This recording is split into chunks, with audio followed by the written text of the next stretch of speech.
Nous sommes engagés. Public. Bienvenue aux engagés publics. Cette semaine, aux engagés publics, on reçoit Guillaume Clich-Rivard. Bonjour Guillaume. Salut! Merci d'avoir accepté notre invitation. Ça fait plaisir. Merci beaucoup de m'avoir invité.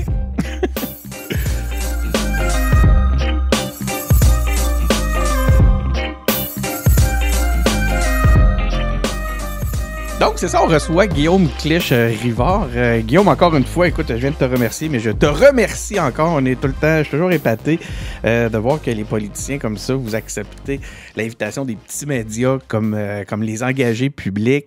On dit petits médias, mais mine de rien, on est rendu qu'on a des audiences de plus de 15 000, 25 000. Ben oui, il y a un buzz, là. Je dirais pas un buzz. Je faisais la blague l'autre fois, je disais on est heureux d'être invité pour les vols de Sunwing, mais la réalité est que effectivement, depuis début janvier, nos audiences vont mieux. Il y a toutes sortes de raisons pour ça, mais j'en profite, je le dis, parce que des fois, il y en a qui attendent juste des meilleures audiences pour accepter notre invitation. Mais là, c'est le temps, profitez-en. Donc, Guillaume, merci, nouveau député à l'Assemblée nationale, en fait. Hein?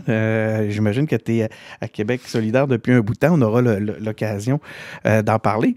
Mais quand je commence une entrevue comme ça, ben, je fais souvent un petit CV. Donc, allons-y avec le petit CV. Donc, député de Saint-Henri-Sainte-Anne depuis mars 2023. Écoute, en préparant ça, j'ai pas eu le temps d'aller voir.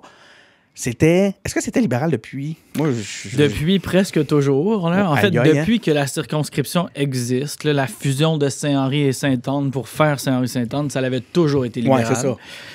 Donc, on parle de 35 ans là, autour de ça. Alors, c'est vraiment tout qu'un retournement de situation. Mais à Québec solidaire, c'est comme ça. Hein? Il n'y a pas de circonscription qui nous est donnée ou acquise ou intemporelle. Il faut les gagner. Et là, on venait de gagner Verdun juste à côté à l'élection générale de 2022. Et là, voilà, le petit coup de plus là, pour remporter le sud-ouest au complet, le sud-ouest de Montréal. Ben voilà, on complète la boucle avec Saint-Henri-Sainte-Anne en 2023. C'est quand même c'est pas banal, hein? D'avoir l'échiquier changer comme ça, c'est intéressant. C'est minimum intéressant, oui. Peu importe tes allégeances. On l'a travaillé, on n'a rien pris pour acquis vraiment, on a bossé dur. Moi, je me suis présenté en 22, j'ai perdu là, contre Mme Anglade. Et dès que la partielle a été déclenchée, puis on y reviendra, là, mais moi, j'ai sauté dans la mêlée, puis voilà, il fallait la refaire, il fallait faire round 2, puis ça a bien été pour nous cette fois-ci, pour la deuxième fois. Penses-tu que le phénomène de partielle t'a aidé? Ça va être plus tough dans une générale, tu penses? C'est une très bonne question. Tu sais, on dit dans une partielle, toutes les ressources sont centralisées sur une circonscription. Ouais. C'est vrai pour nous, mais c'est vrai pour les autres aussi. Fait que si tous les membres de Québec solidaire sont à la même place, les membres libéraux aussi sont à la même place. Donc finalement, c'est une machine contre l'autre. On verra. Je le sais pas. Hein? Je pense qu'on a travaillé très, très fort. Puis l'élection de 22 n'était pas loin. Là, nos jeux sont placés en ce moment. On verra en 26. Mais je ne sais pas ce que ça va donner en 26, évidemment. C'est sûr que stratégiquement, la mobilisation joue beaucoup dans une partielle. Puis c'est une des forces de QS quand même, il faut le dire, là, la mobilisation. Vous avez des gens impliqués qui s'impliquent chez vous. Puis d'ailleurs, c'est notre thématique, hein, aux engagés publics. Oui. C'est tout le monde, hein, peu importe le parti. Puis... Si vous êtes tanné de quelque chose, impliquez-vous, allez changer les choses. Puis j'en profite pour les remercier, là, les militants militantes, parce qu'ils ont fait un travail absolument... Ben oui, je leur ai tellement dit... Je vous l'ai dit tellement de fois, mais je vais leur dire, là, il y a des gens qui ont donné des dizaines, des centaines d'heures sur le terrain. On était à toutes les portes. C'est incroyable le travail de mobilisation que les bénévoles ont fait. Puis on l'aurait pas eu sans eux. Donc, sans eux et elles, évidemment. Hein, donc, je le dis, merci encore une fois. Je serais pas là aujourd'hui si c'était pas de vous. Donc, un gros merci. Donc, écoute, je faisais ton CV, là, puis je suis parti de même. On est parti sur d'autres choses. Ça m'intriguait vraiment cet aspect-là. Donc, je poursuis avec le CV, porte-parole du deuxième groupe. CV, c'est plus un peu une description de tes rôles actuels. Porte-parole du deuxième groupe d'opposition en matière d'immigration, de francisation et d'intégration. Porte-parole du deuxième groupe d'opposition, je ne le dirai pas à chaque fois, en matière de justice. Porte-parole en matière de relations internationales et de francophonie. Tu es avocat en droit de l'immigration. Exact. Hein? Ça, c'est ce que tu faisais avant d'être en politique. Exactement. Et j'ai lu aussi que tu étais fortement inspiré, puis tu me diras, j'ai erré dans mes lectures, dans ma recherche, mais que tu étais fortement inspiré par Gérald Godin et René Lévesque. Ouais, on peut dire ça quand même. Hein. Je pense que c'est des personnages super inspirants, surtout sur ce qu'on a parlé, puis ce qu'on a mis de vision, puis ce qu'on a mis de l'avant, c'est leur politique d'accueil, finalement, à l'immigration, dont on parle pas tant récemment. Puis moi, je veux ramener ça. Puis notamment dans mon discours d'assermentation, j'ai dit que Godin, à l'époque, envoyait une lettre aux nouveaux arrivants qui disait Bienvenue chez nous, on vous attendait. Et ça, en 2023, avec ce qu'on vit, là, puis avec, je vais le dire, le gouvernement de la CAQ actuel, on est vraiment à deux mondes complètement différents et opposés. Encore ce matin, on voyait dans les nouvelles, par exemple, qu'on accuse de mentir des gens qui réussissent des tests de français standardisés. Là. On est vraiment dans un autre cadre psychologique ou mental ou d'intégration complet. Alors, c'est là où on a voulu faire la marque que la souveraineté inclusive, là, c'était possible. Puis il y a beaucoup de façons de l'avoir. Puis moi, je veux la faire, le projet inclusif avec les nouveaux arrivants, avec tout le monde. Puis qu'on laisse personne derrière. Puis c'est important pour moi de ramener ça de l'histoire du Québec. Puis de ramener ça de l'évêque qui avait aussi fait un programme de régularisation pour les Haïtiens sans papier pendant son mandat, qui avait poussé pour que le fédéral régularise des statuts d'immigrants haïtiens sans papier. Donc, pour moi, de recadrer ça puis de recontextualiser ça aujourd'hui en 2023, c'était super important. Fait que tu fais bien de le mentionner. Ben écoute, j'aimerais ça avant toute chose, puis là, on a déjà bien lancé la discussion, mais là, les gens ne connaissent pas. Aux engagés publics, ce qu'on aime, c'est découvrir, mieux connaître les gens qui, derrière les politiciens. Puis on a je te faisais la blague tantôt, je te disais, on a un gag ici qui roule depuis 5 ans. Il doit même plus être drôle, le monde ne doit même plus la trouver drôle, ceux qui nous écoutent. Mais moi, je la trouve encore très drôle. C'est qui le Guillaume normal? Parce que notre prétention, c'est que les politiciens ne sont pas normaux. Il faut être un peu anormal pour se lancer là-dedans avec tout ce que ça représente comme somme de travail et sacrifice. Mais le Guillaume normal, parle-nous du Guillaume pré-engagement. Pour être franc, c'est encore, tu sais, je dirais, moi, de l'étiquette politicien, là, c'est encore nouveau dans ma vie. Tu sais, moi, j'ai eu l'étiquette avocat longtemps. Ouais. Avocat en immigration, je pense pas que l'étiquette va me lâcher. Là. Je pense que celle-là, c'est bien collé. Mais politicien, là, pour moi, c'est encore nouveau. Là. Fait que d'accepter cette position-là ou ce rôle-là, défenseur des droits humains ou inclusif, ça, je suis habitué. Mais là, le titre politique, pour moi, il est encore nouveau. Écoute, moi, je suis un père de famille, j'ai un petit garçon. Okay. J'ai travaillé à monter mon petit cabinet dans les dernières années avec une équipe splendide, puis on a monté des dossiers, puis on a pris des dossiers qui ont fait souvent les manchettes, là, notamment, on se souvient de Mamadi Camara, par exemple, qui avait été arrêté par le SPVM. Moi, je l'ai défendu pour qu'il régularise son statut. J'ai pris des dossiers comme ça à bras-le-corps qui m'ont amené à quelque part dans l'opinion publique, là, qui ont fait en sorte que finalement, ben, ce que je disais ou ce que je défendais ou ce que je militais avait un certain intérêt. Et à un moment donné, là-dedans, nous, on avait une association d'avocats qui font à peu près la même affaire que moi, puis qui défendent des dossiers de réfugiés, de régularisation de statut. Comment ça s'appelle? Ça s'appelle l'Association des avocats et avocates en droit de l'immigration du Québec. Fait que c'est pas très original, là. Ça dit ce que ça a à dire, l'Acadie. Et j'ai été appelé à présider cette association-là, et c'est là où on a mené là, vraiment des combats pour des modifications de loi, de l'inclusion, qu'on parle différemment d'immigration. Puis après ça, il y a eu plein d'autres dossiers qui se sont mêlés à ça. J'ai fait notamment le dossier des anges gardiens d'Edward Snowden. Les gens qui ont caché Ed Snowden à Hong Kong, on est allé chercher ces gens-là. Je suis allé j'ai fait leur dossier de refuge, on a travaillé avec une ONG, on les a parrainés au privé, puis on a réussi à les amener, la famille de 7 ici, il en manque un. Les enfants qui étaient sans papier, des enfants qui sont nés là-bas avec aucune documentation, puis on a réussi avec une ONG de les amener au Québec, puis là, ça a été la grosse affaire quand même parce que ces gens-là avaient abrité Snowden. Bref, plein de dossiers comme ça de fil en aiguille ont fait en sorte qu'un moment donné, mes amis à Québec solidaire m'ont dit « Hey, viens donc ». Mais là, écoute, la question, c'est qui le Guillaume Normal? Mais le Guillaume Normal, c'est-tu un gars qui est toujours dans l'engagement? Je pense que oui. Je pense que je suis pas capable de le détacher. Dans tous mes dossiers juridiques, tous mes combats juridiques, je pense que c'est ça qui m'ont vraiment défini, puis je suis tout le temps là-dedans, tu sais. Je veux dire, si je suis pas avec la petite famille, si je suis pas sur mon vélo, je suis devant mon ordi à préparer des plaidoyers pour pousser fort, fort, fort pour que quelqu'un soit pas déporté ou une histoire de même. Ça m'a toujours fasciné, les avocats engagés, parce que c'est un métier qui a tellement de potentiel au point de vue financier, disons-le comme ça, que je me dis tout le temps... Puis là, je sais pas, je présume de rien à savoir est-ce que ce sont des dossiers moins payants, mais il reste que j'ai l'impression que vous faites... Puis t'étais pas seul, il y a Paul Saint-Pierre, il y en a plein, là. Rien que de dire, je m'en vais en politique, je suis pas mal certain que c'est directement moins payant pour plus de travail. C'est quoi? Ça vient de où, cet engagement-là? Puis c'est vraiment le cœur de notre raison d'être aux engagés publics, là. Comprendre les motivations. C'est quoi qui te motive à t'engager comme ça? Mais tu sais, il y a un dossier qui s'additionne, puis il y en a un autre qui s'additionne, puis à la fin de l'année, t'en as fait quoi? 200-300, puis t'as eu 1 ou 2, 3 causes qui ont pogné, qui ont été médiatiques, mais t'as aidé plein de familles. Mais à la fin de l'année, t'en as réglé 200-300, puis le gouvernement, à coup de projet de loi ou de règlement, eux autres, ils modifient les règles pour l'ensemble du système. Fait que ça touche 10, 15, 20, 30 000 personnes d'un coup, tu sais. Ouais. Fait qu'à un moment donné, tu réalises aussi que tous tes efforts, puis tout ce que tu luttes pour un dossier, puis toutes les heures que tu mets dans un dossier, ben finalement, si tu étais capable de changer ce règlement-là, toi, puis de changer cette loi-là, ben à coup de 1000, puis 2000, puis de 4000 dossiers réglés d'un coup, ben tu aurais un impact qui est quand même, somme toute, assez énormément différent. Fait que tu viens à te dire, puis je suis pas en train de dire que le dossier par dossier n'est pas important, au contraire, c'est là-dessus qu'on fait la différence, mais là, on se dit, garde, moi, je pourrais ne pas avoir, par exemple, effacé 18 000 dossiers comme la CACOFA au début de mandat.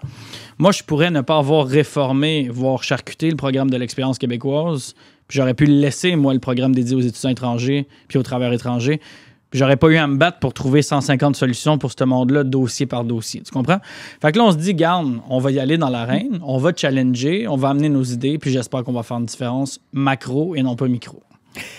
C'est quoi ton parcours de militant? J'imagine que... Ben, là, tu me dis, mes amis à Québec solidaire sont venus me chercher. Ça veut-tu dire que tu n'as pas milité? Ou... C'est exact. Honnêtement, moi, je militais pas à Québec solidaire. Évidemment, tous mes combats progressistes étaient pas loin ou cadrés avec les idées de Québec solidaire, évidemment. Là, mais quand on est venu me chercher, puis ça, c'était au début de l'année 2022, pour l'élection générale, moi, j'étais pas dans le parti, puis je m'en cache pas. Mais c'est un parti auquel j'ai toujours adhéré. Je veux dire, c'est un parti pour lequel je les ai toujours considérés comme mes idoles. Françoise David, Amir Kadir, pour moi, c'est... mon idole. Ben oui, je veux dire, moi, j'ai grandi... Il y a un match de valeur, là. Oui, oui. Moi, Françoise, par exemple, c'est quelqu'un qui m'a, je veux dire, toujours fasciné. J'étais, je veux dire, parmi les étudiants de 2012 comme Gabriel. Je veux dire, pour moi, c'était... Ouais, OK. Je veux dire, il n'y aurait pas eu vraiment d'autres possibilités. En fait, il n'y a pas d'autres possibilités. Et quand on m'a dit, hey, ça te tente-tu de venir jouer, pas jouer, mais viens-tu. Ben, faut jouer quand même, mais t'embarques-tu. Je trouve ça super dans le intéressant game. comme notion. Là, j'ai dit, let's go. En fait, ça a été long à réfléchir parce qu'il y avait plein de choses à réfléchir au niveau professionnel, la pratique. Moi, j'avais monté mon cabinet à peu près en 10 ans avec des avocats employés, des jeunes, tu sais, on était une équipe de 7-8 avec les dossiers qui roulaient, la petite famille, les engagements, la crédibilité d'expert que tu as auprès des médias que là, tu vas être partisan. Là. Gros move. Et de discussion conjointe avec ma conjointe, justement, finalement, on s'est dit, ben, on y va. Puis un collègue député m'avait dit, le train passe pas chaque année. T'sais, ça se peut que tu dises, on se revoit dans 4 ans, certes. Ça se peut que dans 4 ans, l'offre soit plus à la table aussi. Il y a plein de... Ça suscite plein de questions, ça fait naître plein de questions, là, ce que tu me dis là, mais il y a un point... Je veux revenir sur le terme « jouer ». Tu as utilisé le terme « jouer », puis tu as un peu hésité, puis on a très bien compris que c'est une expression, là. Mais, sauf que moi... C'est une chose qui m'a intéressé dans l'implication en politique. Aujourd'hui, je ne m'implique plus. Je suis engagé d'une autre façon. Mais quand j'étais en politique, je dois t'admettre que la notion de jeu, il y a un jeu stratégique, il y a quelque chose à l'intérieur de ça qui, honnêtement, là, moi, j'aimais ça. C'était assez... C'est juste ça. C'était assez pour me garder puis m'intéresser à la politique. T'sais. Puis là, au-delà de ça, ben là, t'as toutes les raisons, comme tu dis, les valeurs, cette possibilité-là de pouvoir changer les choses qui sont importantes. Mais excuse-moi, Mais t'as raison. On parle d'un plan de match, on parle de stratégie. Maintenant, je veux dire... C'est sûr que les conséquences, je veux dire, sont pas drôles toujours. Là. Dans le sens qu'on modifie à la snap, c'est pas comique. Là, pas parce qu'on joue que c'est pas sérieux. Exact. Pas parce qu'il y a un jeu que c'est pas sérieux ou important. T'as raison. L'autre chose que, écoute, t'as amené un point. Je serais curieux de t'entendre tes gros constats. Là, c'est tout récent. Là. Tu dis ça semble te faire drôle de te faire dire, de te faire traiter de politicien. Exactement. Fait que là, t'es encore dans les constats tout frais. C'est quoi tes impressions en ce moment? Comment tu vis ça? Ça va quand même bien parce que, bon, faut dire que, je veux dire, avocat, l'Assemblée nationale, je veux dire, c'est pas bien loin, là, dans le sens où comment les lois sont écrites, puis comment ça fonctionne une commission parlementaire, puis c'est quoi une déclaration. Tu sais, le cadre de l'Assemblée, je le connaissais. J'avais été aussi témoigné dans le cadre de commission. Fait que pour moi, l'élément de l'Assemblée, bien que, je veux dire, c'est absolument impressionnant et protocolaire et solennel, là, on va se le dire, quand tu es assis parmi ces 124 autres individus, puis tu as le premier ministre qui répond à Gabriel, puis il y a Marc Tanguay, puis tout le monde est là. T'sais, les ministres que tu vois à TV le soir sont là, puis c'est quand même intimidant, c'est quand même solennel, on va se le dire.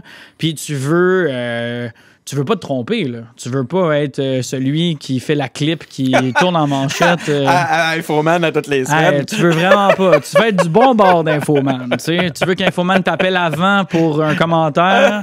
Tu veux pas te retrouver là sans le savoir. T'sais. Mais ça, c'est un stress qu'on a constamment. Puis ça, c'est clair. Après ça, l'autre niveau, puis là, c'est là-dedans où je me lance encore plus, c'est le niveau local dans la circonscription. Ce que nos attachés politiques font, le lien avec les assos communautaires.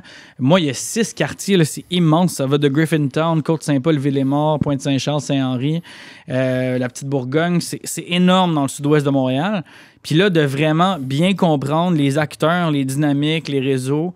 Une chance, on a eu 2 campagnes électorales, ça fait que j'ai 2 pieds dedans. Mais ça, c'est une grosse partie de la job dont on parle pas souvent, puis qui est vraiment, vraiment importante pour les politiciens. Et, on va y revenir tantôt, mais je t'écoute parler puis je me demandais c'est qui habite dans ces régions-là. Mais en tout cas, parce qu'il y a beaucoup de bureaux, il y a Griffintown. Tu te demandes c'est qui habite là pour vrai. T'sais. Mais anyway, on va y revenir, OK? Tout à fait. On va garder les dossiers sur ton comté en particulier pour la fin de l'entrevue. Puis il va falloir que je me structure puis que je me parle parce que j'ai le goût de... Ça m'intéresse. J'ai le goût de... Je reviendrai. Il y a trop de choses. Ah, ça serait vraiment apprécié. Ça va faire plaisir. Mais en même temps, ça nous amène là-dessus. Parle-nous donc de comment ça s'est passé, la partielle même, sur le terrain. Comment tu filais tantôt, tu nous as parlé de l'implication de des bénévoles, des gens du parti, tout ça. Mais sur le terrain, tu avais un bon feeling. Globalement, comment ça s'est passé? Il faut revenir à la générale pour commencer avec la partielle parce que on avait quand même fait un bon score, mais il nous manquait presque 3000 voix. Fait que c'était pas non plus... beaucoup de gens, puis nous autres, c'est la blague, là, c'est la bataille de Saint-Henri. Dans les livres d'histoire, la bataille de Tel, c'était comme la grosse bataille Anglade, Dominique Anglade contre QS. Finalement, je veux dire, la chef de l'opposition officielle a gagné son élection, puis c'est bien correct, mais on est arrivé quand même solide deuxième à 28%. Donc là, on savait pas c'était qui le candidat libéral. Moi, je me suis annoncé rapidement. Puis là, il y a eu un momentum quand même, parce qu'on est arrivé serré contre la chef. Et là, vraiment, il y a eu une espèce d'emballement, où c'est possible. Puis c'était plus que possible. On l'a emporté quand même bien. Mais de fil en aiguille... Peux-tu me rappeler combien t'as fait? On a eu 44,5% du vote là, quand même dans une circonscription qui n'a jamais qui a jamais voté Québec solidaire. Donc on est passé de 28 à 44,5. C'est quand même une grosse marge. Et là, plus les affaires avançaient, plus on le sentait quand même. Il y a eu la ligne du candidat local qui est vraie. Là. Moi, j'habite la circonscription. Je travaille à la circonscription. Je travaille là depuis 7-8 ans. Je connais mon monde. Il n'y avait pas d'autres candidats qui habitaient la circonscription. Fait que ça joue. C'était qui le candidat libéral? J'ai oublié. Il s'appelle Christopher Banninger. C'est un jeune homme absolument là, avec un bon CV, super gentil, assez progressiste même, mais qui n'avait pas d'attache vraiment dans la circonscription. Puis ça joue dans Saint-Henri-Sainte-Anne. C'est important. C'est des quartiers un peu comme Verdun où on s'identifie à nos quartiers. Puis c'est super important. Fait que ça venait jouer un premier rôle. Puis on était affamés, le Québec solidaire. On voulait aller la chercher, celle-là. J'avais perdu de pas loin. Il y avait une réelle capacité de gain, puis l'équipe là, était motivée plus que jamais. Fait que ça a vraiment fait la différence. J'ai une question dure pour toi. Mais j'ai vraiment le goût de te la poser. Qu'est-ce que tu réponds à ceux qui disent que QS a mis l'indépendance en sourdine pour t'aider dans dans ta partielle? Ben, je pense pas. Je pense que Québec solidaire, on a toujours mis de l'avant notre beau projet inclusif. Puis je t'en ai parlé en entrée d'entrevue. Pour moi, c'est pas caché. T'es indépendantiste? Je suis souverainiste, je suis indépendantiste. Ça fait partie du projet. Tu peux pas aller à Québec solidaire si tu l'es pas. Puis les gens savent très bien c'est quoi Québec solidaire. Je veux dire, on n'est plus rendu 1 ou 2, là, on est rendu 9 à Montréal. Puis les gens venaient de voter Québec solidaire à Verdun. Puis les gens voyaient très bien que tout se passait très bien à Verdun. Puis qu'encore une fois, sur le terrain, là, les gens et les ONG disaient « Ah! Enfin, on a un député qui s'occupe de notre circonscription. » Puis ça, c'est la qualité de Québec solidaire, d'être terrain, puis d'être engagé, puis d'être dans le communautaire. Puis les gens là, de Saint-Henri-Sainte-Anne ont eu envie de ça aussi pour eux. Un député engagé puis qui connaît sa circonscription. On l'a mis de l'avant, l'indépendance. Je vais continuer de la mettre de l'avant. On a même fait des propositions là, de rapatriement de pouvoir en immigration, d'être capable d'être souverain sur qui qu'on régularise pas, comme statut. On a mis de l'avant le fait français. Je veux dire, évidemment, il y a une bataille politique. Puis évidemment, certains disent qu'on l'est pas assez, d'autres qu'on l'est trop. Fait que pour moi, quand un dit à gauche trop, l'autre dit à droite pas assez, ben je pense qu'on est à la bonne place. Puis je pense que j'étais exactement à la place où j'avais envie d'aller. Puis les gens ont vraisemblablement été contents de la position. Ben écoute, la question est... tu y as répondu de différentes facettes, mais pourquoi? J'aimerais ça l'entendre directement. Pourquoi Québec solidaire? Pourquoi tu as choisi Québec solidaire pour t'impliquer? Ben, pour moi, il n'y avait pas d'autre choix, il n'y avait pas d'autre option. Pour moi, c'était ma famille politique, puis c'était certain. Parce que tu disais, même dans le cadre de ta pratique, tu te sentais déjà proche de par les valeurs de parti. Tu as même dit tantôt, tu as utilisé le mot, c'était évident. C'était évident. Ça semble évident pour toi, mais pour nous autres, ça ne l'est pas nécessairement. Donc, ça veut dire que c'est très ancré dans tes valeurs. Ben, je veux dire, pour moi, il fallait que ça soit un parti de gauche, ça c'est certain. Il fallait que ça soit un parti qui est très inclusif, qui fait la lutte au racisme, qui abandonne personne, qui est super inclusif, qui est très, très à jour sur les questions identitaires, sur les questions LGBT, d'ouverture. Pour moi, il fallait que ça soit très, très, très de l'avant, ces questions-là. La question souverainiste est importante, la question inclusive. Puis pour moi, je veux dire, il n'y a pas d'autre option, là. Puis le parti crédible de gauche qui met de l'avant ces enjeux-là, pour moi, de manière inclusive, de manière ouverte, qui a un discours positif et ouvert sur l'immigration, dans mon cœur, dans ma tête, c'est Québec solidaire. Puis il n'y avait pas d'autre option pour moi sur la table. As-tu milité avec Gabriel en 2012? Étais-tu proche? J'étais pas proche de Gabriel. Puis moi, en 2012, j'étais pas là. J'étais en Angleterre. Je faisais une maîtrise. Okay. Mais on luttait là-bas parce qu'il y avait des mêmes enjeux. L'enjeu de financement de l'étude supérieure, c'est un enjeu planétaire, là. Bon, en fait, pas planétaire, mais dans l'Occident, on va se le dire. Et les étudiants là-bas venaient ou étaient en même temps de vivre des hausses x3, x4, x5 de leur frais de scolarité, puis ils étaient dans la rue eux aussi. Ouais, fait que il y a eu un bon moment où finalement, les deux se sont vraiment bien réunis. Donc, sur le terrain des marches en 2012, j'étais pas dans nos rues, j'étais dans d'autres rues, mais pour un combat fort similaire. Comment ça va, là? Hey, écoute, c'est votre plus gros caucus? Là, ça fait 15 ans depuis l'élection d'Amir Kadir pour votre premier député. Là, vous avez votre plus gros caucus depuis, vous êtes 12. On est 12. Et comment l'ambiance? L'ambiance est très bonne. L'ambiance est très bonne, puis c'est sûr, n'importe quel gain, ça met un sourire d'en face de n'importe qui. Fait que on sent vraiment, puis je veux dire, moi j'étais pas là avant, fait que je peux pas dire que c'était comment avant, mais je peux te dire que depuis que je suis là, moi je vois un enthousiasme énorme chez les collègues. J'ai vraiment été accueilli par tout le monde avec un sourire aux lèvres, un enthousiasme patent et incroyable. Puis je les remercie d'ailleurs, hein, mes collègues m'ont fait une place tout de suite, ils m'ont guidé, ça a été vraiment chaleureux, puis je suis vraiment quand même chanceux d'être dans un caucus aussi uni. Donc vraiment pour ça, je pense que l'ambiance est au top, là. Tantôt, t'en as glissé un mot, puis ton travail comme avocat, donc ta vie professionnelle, on voit de quelle façon ça a participé à tes choix, à tes raisons de t'impliquer. Hein? C'est une continuité de ton implication. En fait, c'est un pas de recul pour pouvoir avoir un impact encore plus important.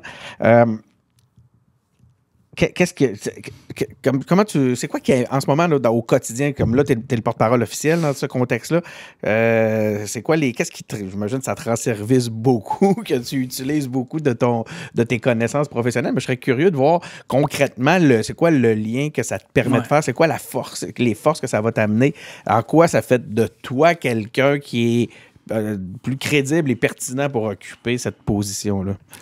Ben, je vais te répondre avec une parenthèse au début aussi en te disant que pour moi, pour l'instant, encore aujourd'hui, ça, c'est le plus gros deuil. Là. Laisser la pratique, puis laisser mes dossiers, puis je laisse personne en plan. Là, j'ai des collègues qui font un travail extraordinaire, qui reprennent l'ensemble des dossiers, mais je veux dire, individuellement, m'être battu pour ces familles-là, puis les avoir, puis des audiences qui s'en venaient, puis des dossiers préparés. Puis toi, t'as du monde là, dans la tête. Là.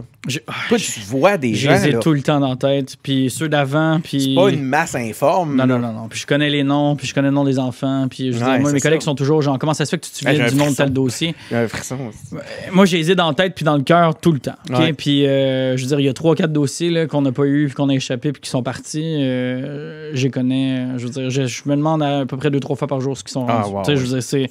Fait que ça, c'est un deuil que je suis en train de faire sur l'individualisation. Tu sais, on parlait tantôt du contraire, que là, je pouvais peut-être agir macro, mais que là, il faut que je les laisse aller, puis c'est difficile. Puis je passe mon temps à demander hey, qu'est-ce qui se passe avec lui, qu'est-ce qui se passe avec lui, qu'est-ce qui se passe avec lui. Mais pour revenir à ta question, dans le fond, ça là, d'avoir les idées, les images, les individus en tête, les histoires, les parcours, ça fait que quand je fais un argument puis quand je dis quelque chose, ben j'ai des idées pour le backer, j'ai des causes pour le backer. Puis je suis capable de dire ça dans le système, ça fonctionne pas. Ça, c'est pas de même, ça devrait marcher. Puis je pense que ça crédibilise la démarche à 100%. Ben parlons-en de ce qui... As-tu quelques idées pour améliorer l'accueil des nouveaux arrivants, là, que rapidement, comme ça, que pour toi, là, c'est comme genre les priorités? Là. Ouais. Bon, dans nos priorités, il y a plein d'affaires à faire.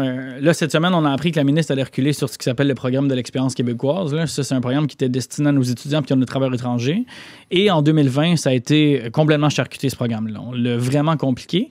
Et on a vu que les admissions là, ou les sélections dans ce programme-là ont divisé par 4. Ça, c'est un programme qui se destine à nos diplômés francophones, ici, puis à nos travailleurs francophones, ici. Puis là, on est en train de les perdre. Puis là, en début de semaine, la ministre a avoué, tu vois, la réforme de 2020 n'était pas bonne pour les étudiants. Fait qu'on a perdu 3 ans où on a perdu des milliers de candidats à l'immigration diplômés qui sont partis ailleurs. Mais on n'a pas encore reculé là, sur les travailleurs. Puis la réforme sur les travailleurs étrangers qui sont ici, qui sont francophones, elle n'est pas encore reniée. Fait qu'elle est encore applicable. Puis ça, il faut pousser très fort pour qu'on garde ceux qui sont ici, en emploi, qui sont francophones. C'est ceux-là qu'on a besoin finalement. Fait qu'il n'y a pas de raison qu'on fasse des complexifications de programmes pour couper par 4, couper par 5, des qualifications des gens que finalement, c'est ceux-là qu'on a besoin. Plus globalement, je pense qu'il faut changer le message. Dans la dernière campagne électorale, on a entendu des affaires terribles. 80% des immigrants ne travaillent pas, parlent pas français, vivent pas à Montréal. C'est tellement pas vrai. Vivent à Montréal, pardon. On a entendu la louisianisation du Québec. On a entendu des affaires comme ça serait suicidaire pour la nation que de prendre plus que 50 000 immigrants. Ça, là, si toi, t'es un nouvel arrivant, si toi, t'entends ça, ou si toi, tu lis ça, ouf, genre, tu te sens-tu le bienvenu? Tu sens-tu que ta place puis ta sélection, ça devrait être le Québec? Puis tu te dis, ah ouais, moi, je vais faire ma vie ici. Je vais faire venir mes enfants ici. On va grandir ici. Alors que le premier ministre ou le ministre, c'est ça que t'entends puis qui te pointe du doigt puis qui écrit des déclarations de même en campagne électorale. C'est dur. Fait que le message global doit être changé. Les politiques autour d'elle doivent être changées aussi pour qu'on passe pas notre temps à mettre des bâtons dans les roues et à refuser du monde que finalement c'est ceux-là qu'on veut. Mais ça, pour ça, il faut l'avoir, le contrôle sur notre immigration. Tout à fait, mais le Québec a d'immenses pouvoirs en immigration. Évidemment que je voudrais les avoir toutes. C'est bien clair. Évidemment qu'on devrait gérer 100%. Mais on gère même pas bien ce qu'on a à gérer en ce moment. Fait que pour moi, il y a énormément de choses à corriger. Puis je vais les prendre, les pouvoirs complets, sans problème. Mais je vais commencer aussi par m'organiser chez nous. Puis être certain que le ministère de l'Immigration du Québec fasse sa job à 100% aussi. Puis là, il y a plein d'affaires à faire beaucoup mieux. Mais évidemment que le jour où on sera responsable à 100% de nos politiques d'immigration, on pourra aussi faire beaucoup mieux. Si tu avais... un message à faire passer au gouvernement actuel en matière d'immigration, ce serait lequel? Moi, j'ai travaillé, tu sais, pendant la COVID, beaucoup de gens ont arrêté ou ont perdu leur job ou ils n'ont pas pu continuer ou whatever. Nous, on n'a pas pu ou été capable d'arrêter une seule journée parce que l'ensemble de nos clients, c'était les préposés aux bénéficiaires. C'était les demandeurs du système de la santé. Puis c'était les travailleurs essentiels d'un usine, d'un shop, d'un camion qui faisaient tout le boulot qui a permis à notre société de passer au travers. Puis ces gens-là, à part quelques-uns, là, pour l'ensemble de nos immigrants, on leur a donné aucune reconnaissance. Puis moi, je pense que quand on pense à l'immigration, il faut qu'on soit plus rapidement en mode apport, réflexion sur la plus-value, que réflexion sur le fardeau. Puis la plupart de ces gens-là, la plupart des femmes, là, des préposés aux bénéficiaires, venaient d'Haïti, avaient quitté un monde terrible et insécure, s'étaient battus, avaient traversé l'Amérique au complet, souvent à pied. Souvent, là, ces Haïtiennes-là sont partis du Brésil, qui ont traversé à pied en autobus le continent complet. Oui, j'ai entendu des témoignages. Pour venir demander l'asile au Québec. Ah oui, comment ça? Non, j'ai vu ça. Il y a eu un reportage où il y avait une... Exact. Puis c'est la vérité, par coups de centaines et de milliers. Puis ont tout donné, puis ont risqué leur vie pour nous pendant la COVID, pour nos personnes âgées, pour nos familles. Puis on continue d'envoyer un message qu'on doit fermer le chemin Roxham, la capacité d'accueil est atteinte, on n'a plus de besoin d'eux autres. Non, non, non. Pour moi, je ne comprends pas qu'on soit pas dans une perspective différente de calculer toute la plus-value que nous apporte l'immigration. Écoute, ben là, il y a trois choses. La première chose, je pense que ça va être le titre. La plus-value plutôt que le fardeau. Là. Il y a un beau titre là-dedans pour notre épisode. Donc, focaliser sur la plus-value plutôt que le fardeau, j'adore. J'ai reçu en entrevue ici Monsef Déragi, puis il a tenu à peu près le propos semblable. Il en est venu même émotif parce qu'il s'est impliqué lui-même dans les hôpitaux. Je ne me souviens plus si c'est HLD ou hôpitaux, je ne me souviens pas. Puis il a été témoin de ce que tu racontes actuellement. Puis donc vous avez un propos semblable par rapport à ça. Là, c'est juste sur Roxham que je trouve, c'est pas tout à... Ils sont rentrés par là, ces femmes-là. Oui, parce que c'est juste que il y a un gros volet du débat sur Roxham, puis là, je suis pas ici pour débattre là-dessus. Là. C'est juste que c'est qui est sur l'équilibre des capacités d'accueil dans le pays. Là. Il y a ça aussi. Là. 100%. Puis le Québec j'ai l'impression pas être... des fois qu'on puis avec raison, là, c'est très émouvant comme tout ce que tu nous amenais avant, puis c'était vrai que c'est important, puis ça touche directement, ça interpelle, ça touche au cœur directement. Cela dit, quand le débat sur Roxham, des fois, on le fait dévier à cause, justement, qui est trop empêtré dans toutes sortes de nuances qui n'est pas... Tout à fait. Puis c'est vrai que le Québec devait pas puis devrait pas être tout seul à accueillir l'ensemble des gens qui ont besoin de protection. C'est vrai. Puis nous, on a toujours dit qu'il fallait tout simplement annuler l'entente Canada-États-Unis qui empêche de faire la demande d'asile au point d'entrée frontalier normal, puis que là, tout le monde ferait ses points d'entrée un peu partout sur la frontière à partir d'où ils sont. Puis la Colombie-Britannique aurait ses demandeurs d'asile, puis le Manitoba aussi, puis le Québec aussi, puis ça serait bien plus égalitaire.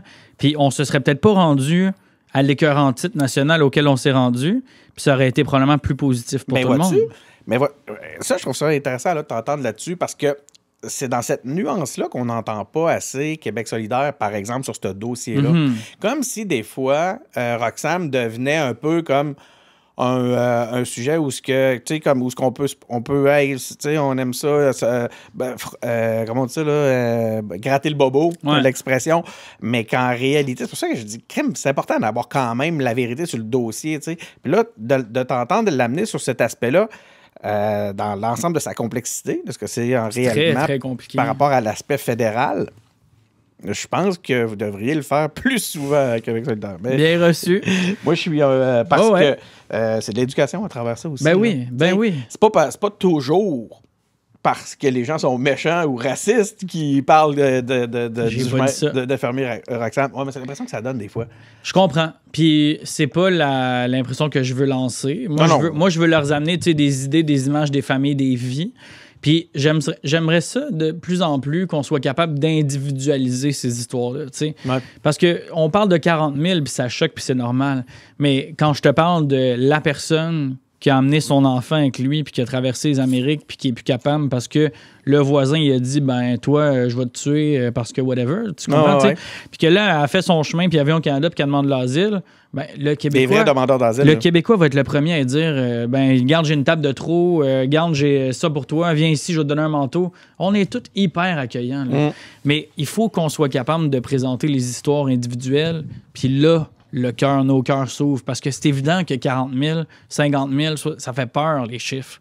Mais puis, c'est abstrait. Ouais. Mais quand on voit des vies, puis des gens, puis des enfants, puis des familles, moi, je les avais dans mon bureau.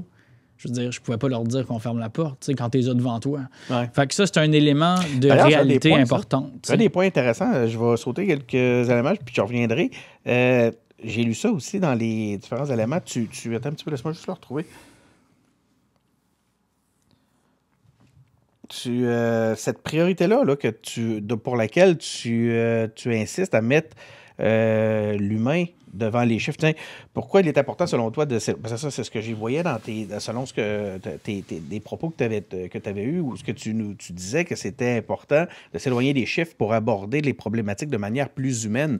C'est un peu ça que tu es en train de nous dire. Ben, c'est exactement ça que je suis en train de vous dire, qu'il y a des vies derrière les chiffres. Puis ça, c'est vrai. Puis il faudrait se rappeler ça dans l'ensemble du travail gouvernemental, dans l'ensemble des jobs qu'on fait. T'sais. Les décisions qu'on prend, ça peut avoir des graves impacts sur certaines personnes, sur leur vie. Puis là, de fermer Roxham, par exemple, ça va avoir de graves impacts sur des gens qui, là, parce qu'ils sont désespérés, parce qu'ils ont nulle part d'autre où aller, là, vont prendre des passages dangereux, notamment avec des enfants, avec des passeurs qu'on condamne. Là. Mais quand tu es désespéré et il n'y a rien en arrière, tu vas avoir pas le choix de prendre des risques. Puis là, quand on se met à réfléchir au scénario, puis qu'est-ce qu'il va faire, lui, là? Il va se retrouver, puis le règlement est un peu bizarre, va faire en sorte que la personne va devoir se cacher pendant 14 jours. Puis si elle réussit à se cacher là, à sa frontière une quatorzaine de jours, elle va pouvoir, après ça, demander l'asile. Mais là, on se demande, qu'est-ce qui va se passer avec ces femmes-là, ces enfants-là? Qu'est-ce qui va se passer si quelqu'un tombe malade? Ça me fait penser à la prohibition. Ben, pour la drogue, pour tout ça, pour tout. Où ce qu'on cache, on stigmatise certains phénomènes comme la consommation, c'est pas ça que je veux dire. Là, ou pour la prostitution, on le voit pour l'avortement, on le voit pour ça. Partout où il y a eu justement un peu... Ben là, il se crée des réseaux qui échappent. Malheureusement, c'est au ça. système et où le crime va s'insérer, où la souffrance va se vivre cachée. Puis, quand tu individualises, quand tu regardes l'histoire, quand tu regardes pourquoi, je sais pas, moi je fais un parallèle qui n'a pas rapport avec l'immigration, mais pourquoi lui il consomme, c'est quoi ses raisons, puis qu'est-ce qui l'a amené là, puis de quoi il a besoin finalement. Là, on est dans un discours complètement différent que... Puis on est d'accord que cette personne-là a besoin de tout, sauf d'être criminalisée. Ben, c'est pour ça qu'on a des discussions actuellement sur décriminaliser ou pas pénaliser la possession simple. Mais là, on parle de drogue, mais c'est vrai, complètement. Plein d'éléments. Puis, je dis pas qu'il faut pas réprimer là où il faut réprimer. Là. La balance entre les deux, je suis pas en train de dire. Je suis pas en train de dire qu'il n'y a pas de loi. Puis c'est pas ça que je dis pantoute. Non, QS, vous êtes de même. Ouais, mais tu sais, je prends le temps de le dire parce que, tu sais, on sait jamais. C'est pas ça, tu sais. Mais il faut qu'on ramène l'individu au centre des décisions. Puis souvent, on le fait pas assez. Puis c'est ça que je veux faire en matière d'immigration. Mais là, donc, ça aurait été quoi, la solution? Là, on ne ferme pas Roxham. Là, je voulais pas nécessairement aller là, mais là, j'en ai profité, tu es là, puis tu connais le dossier. Puis j'ai eu une bonne discussion avec mon chef là-dessus. C'est drôle parce qu'à un moment donné, il a été pris à contre-pied parce qu'on s'est tous tournés vers le fédéral en disant... Tu sais, ce qui serait merveilleux, c'est qu'on puisse maîtriser nos frontières, maîtriser nos lois, accueillir notre monde de la bonne façon, tu sais, avec nos valeurs, puis tout ça. Là, mon chef, il n'a pas dû être d'accord avec ça, par exemple. Là, il a eu l'air... il a eu l'air un peu... il a fait... Mon chef, moi, on s'aime beaucoup, puis on est souvent d'accord, mais sur cette question-là, pas vraiment. J'aimerais ça que tu vois juste cette séquence-là, parce que ça a été très drôle. On le salue, d'ailleurs. Oui, vraiment. Quel chic type, puis il est bienvenu... bon chef, t'es le bienvenu quand tu veux. Mais attends, je vais revenir... Oui. Tu disais qu'est-ce qu'on fait? Là, dans notre réalité actuelle, dans notre réalité actuelle, c'est celle où on est dans la fédération. Bon, ça aurait été quoi la solution? Là? Parce que là, ils ont dit, ils ont pris la décision facile, celle qui politiquement allait avoir un impact immédiat parce qu'il y avait de la pression, blablabla. Mais si on avait eu des décideurs au fédéral qui regardaient autre chose que... Ouais. Les chiffres? Ben, je t'en ai un peu parlé tantôt. Ce qu'il aurait fallu, c'est abolir ou suspendre l'entente des pays tiers sûrs tout de suite. Ça, c'est l'entente qui nous empêchait ou qui empêchait aux demandeurs de demander l'asile au point d'entrée. Puis ça, c'est des deux côtés. Simplement. Hein. Fait que là, Canada, États-Unis. Tous les endroits de douane devenaient des lieux où on peut demander l'asile. Puis là, personne ne va aller à Roxham. Là. Si tu peux aller à l'école avec l'autobus, ça va se répandre. Tu fais ta demande. Ta demande, après ça, est recevable ou pas. Si elle n'est pas recevable, si elle n'est pas qualifiée, ben c'est fini, mon ami, tu t'en vas. Mais là, la pression n'est pas toute sur un spot. Pas toute sur le Québec. On continue à respecter nos engagements internationaux. On ne met pas personne dans des situations de précarité ou de dangerosité avec des passeurs. Puis, évidemment qu'il faut essayer puis de continuer à s'assurer que le moins possible, il y ait des situations qui font en sorte que du monde quitte leur pays. Tu sais, la source de ça, c'est des... Mais ça, je t'entends, mais on ne sera pas capable tout seul de gérer ça non plus. Là. On est d'accord, mais il faut quand même qu'on ait cette discussion-là sur ça. Mais pour la frontière, rapidement, puis ça aurait dû se faire bien avant, parce que à l'époque, puis là, je fais une petite parenthèse, quand l'entente a été signée, c'est parce que le Canada et les États-Unis avaient à peu près le même régime de droits humains. Pendant le gouvernement Trump, je pense qu'il n'y a personne qui va dire qu'on avait les mêmes régimes puis les mêmes protections. Fait que ça tenait plus, cette entente-là, finalement. Puis malheureusement, on a vu que Biden, une fois au pouvoir, n'a pas changé grand-chose des politiques mises de l'avant par Trump en matière d'immigration.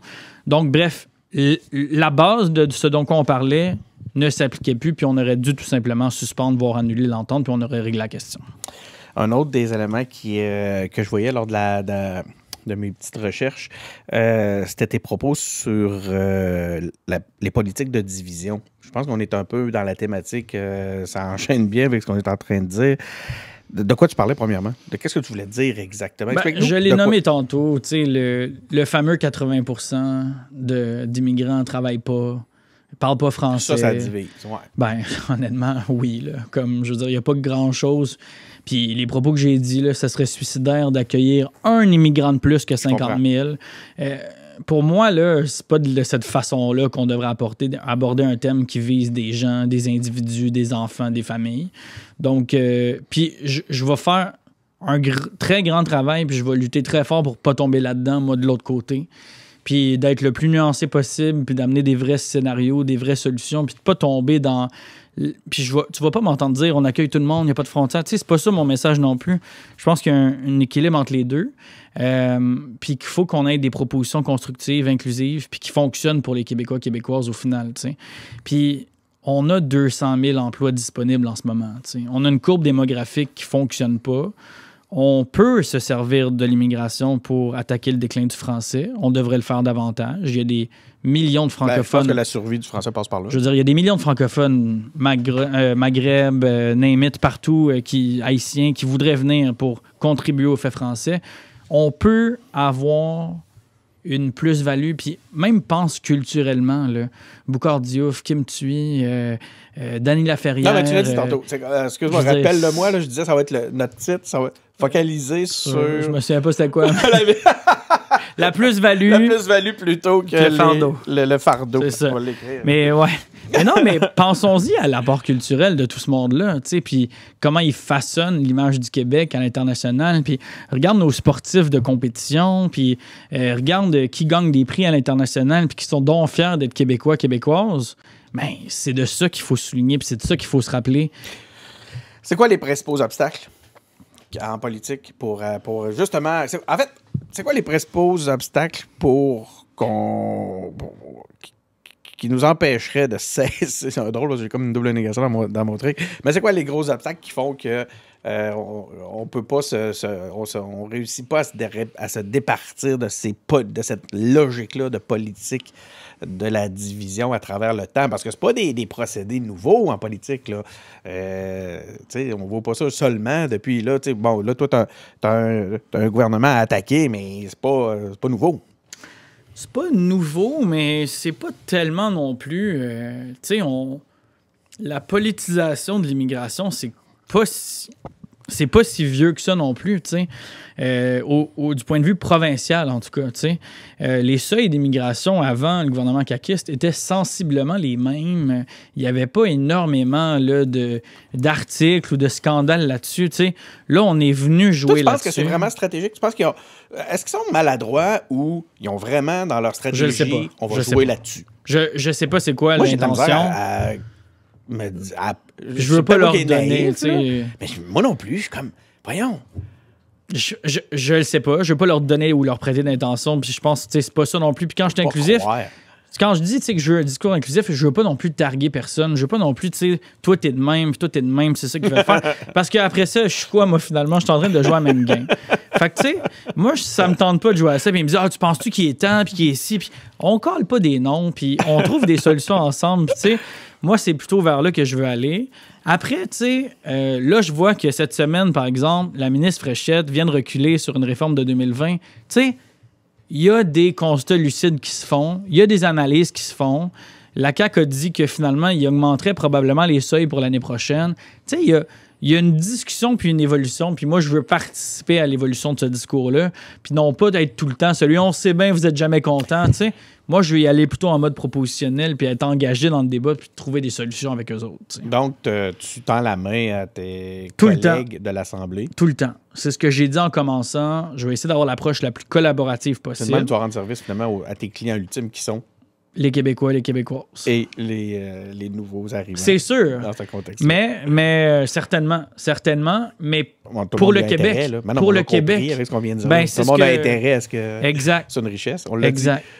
On l'a encore oublié, le mal.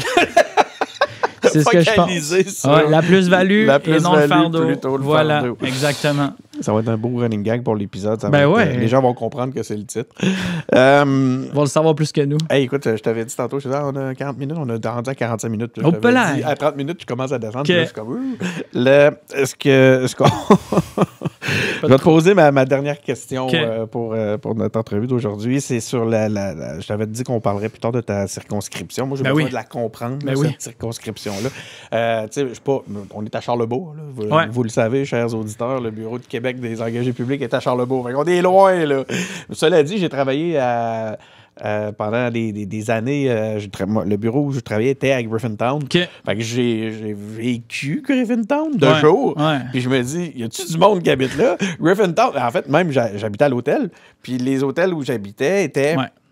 dans Griffintown, puis je te confirme que quand je sortais dehors après 17h, il se passait plus rien. Il n'y a plus un chat là. Fait que là, je me dis, c'est qui habite Griffintown? C'est un des vote à Griffintown. C'est un des 6 quartiers. Là. C'est pas le plus gros des quartiers, c'est un des quartiers. C'est un quartier quand même de transition, Griffintown, comme tu le dis. C'est beaucoup d'étudiants ou des travailleurs internationaux, c'est beaucoup du monde qui vient en business. C'est effectivement pas... c'est plus centre-ville. Ça a l'air du downtown de Montréal. On est rendu, en fait, dans le début du centre-ville de Montréal. Quand même, il y a plein de gens qui habitent là, il y a des tours d'habitation, ça donne sur le canal de la Chine, il y a quand même beaucoup de gens qui habitent là. Oui, c'est ça, plus à l'ouest. Exact. Puis là, juste après ça, un petit peu plus haut, tu as ce qui s'appelle la Petite Bourgogne. Ça, c'est un quartier, là, on voit la rue Notre-Dame, qui nous amène à peu près au marché Atwater. Là, à peu près, d'habitude, ça, le marché Atwater, les gens voient à peu près on est où. Puis le canal de la Chine, tu sais, puis on est à peu près à 5 minutes du pont Champlain, mettons, tu sais, pour situer le monde dans le sud-ouest de Montréal.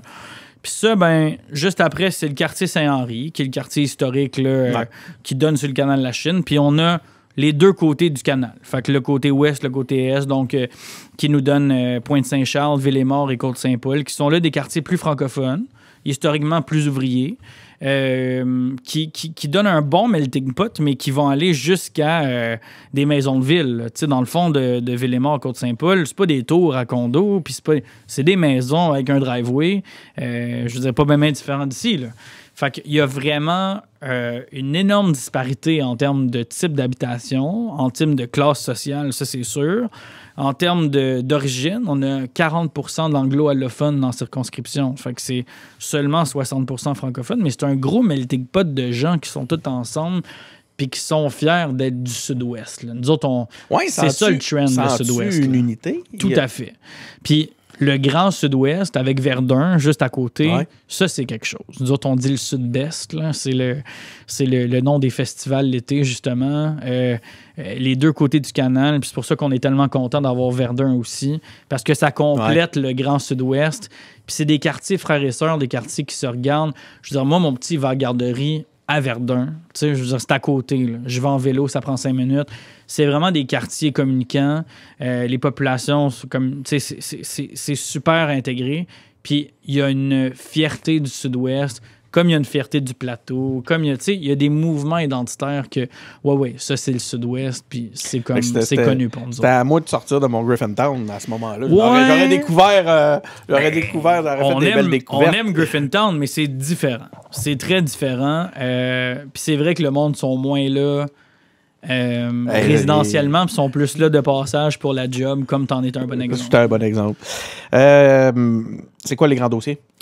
Moi, je t'en ai parlé un petit peu. Je veux beaucoup mettre de l'avant la régularisation de certaines personnes qui n'ont pas de statut, notamment des enfants. Là. Il y a beaucoup, pour ton comté, là? Ah, pour mon comté? Ouais, excuse-moi. Non, écoute, on a parlé dans long et en large. Je me demandais, on retourne dessus. On recommence. Hey! Non. Logement.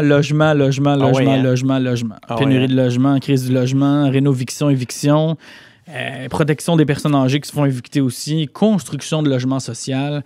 On a le quartier Bridge-Bonaventure qui est juste connexe à Pointe-Saint-Charles qui va être développé. Là. Il reste de l'espace, puis il reste du développement, puis on espère vraiment qu'il y ait beaucoup de logements abordables et sociaux là-dedans parce que ça va donner une belle bouffée d'air frais.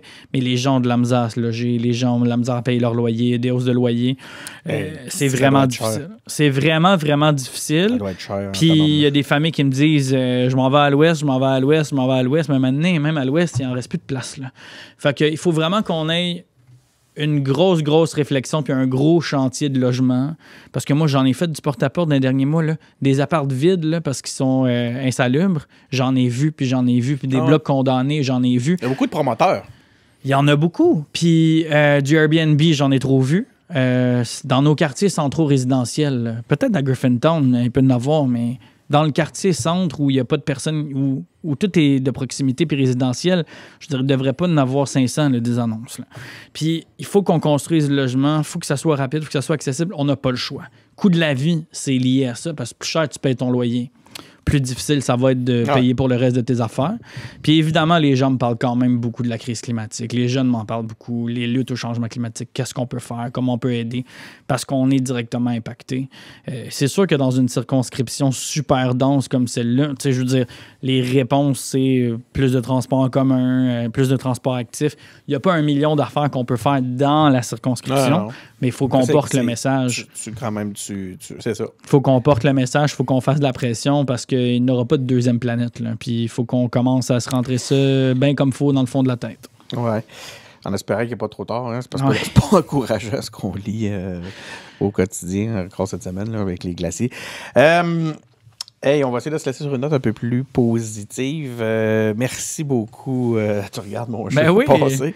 Il y a de la faune aussi. Il y a Snoopy, il y a Snoopy. J'espère que tu n'étais pas allergique parce que tu vas l'être tantôt. Il y a Snoopy qui est juste là. D'ailleurs, je ne sais pas si on le voyait par la caméra. Non, on ne le voyait pas ici. Donc, voilà. Ben, écoute, merci, Guillaume. Ça fait plaisir. Merci de l'invitation. Vraiment apprécié. Écoute, ça a passé. Ben, c'est vrai que ça a passé vite. J'espère pour les auditeurs aussi. Pas juste pour nous. J'espère qu'on était un peu crédible, un peu cohérent plutôt. Pas crédible. Crédible, je ne sais pas. Ça, c'est eux autres qui décideront. On va les laisser décider. Mais voilà, merci. Merci beaucoup, tout le monde. Donc, merci beaucoup. Ben, oui, effectivement, tout le monde à la maison d'avoir été à l'écoute. Des entrevues comme celle-là, vous le savez, il y en a plein à travers notre écosystème. On est sur YouTube, sur Facebook, sur Instagram, sur TikTok. On est sur Twitch, on est sur SoundCloud, Apple Podcasts, Google Podcasts, Spotify. Donc, quand même. Là, à un moment donné, la gag, c'est qu'on a plus de plateformes que d'auditeurs. Heureusement, c'est pas le cas. Non. Donc, voilà, merci encore une fois d'avoir été présent. C'est Denis Martel qui est au micro, puis on se retrouve pour un prochain épisode.